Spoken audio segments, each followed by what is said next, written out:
Forensic department tests all the samples and discovers a mysterious invalid had been in Gattaca, so now he's the prime suspect.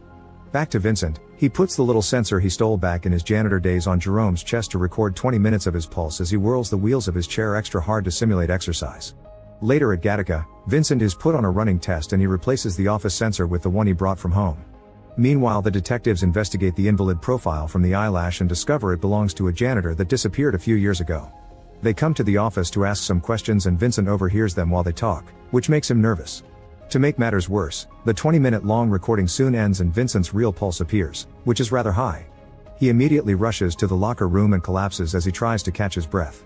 After work, Irene meets with Vincent and admits she read his DNA sequence, which of course actually was Jerome's.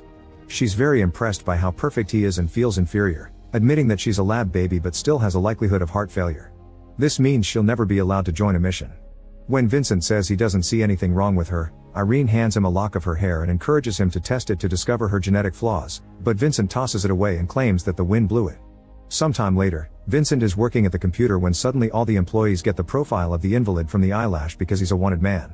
Thankfully nobody recognizes him, but Vincent is still afraid. When he gets home he tells Jerome that he's the prime suspect and starts throwing away all the blood and urine bags. Jerome immediately stops him, reminding him they would never look at Vincent and see an invalid. That night, Vincent decides to go out because it would be suspicious if he changed his routine. When Jerome looks out the window, he sees that Irene has come to pick Vincent up.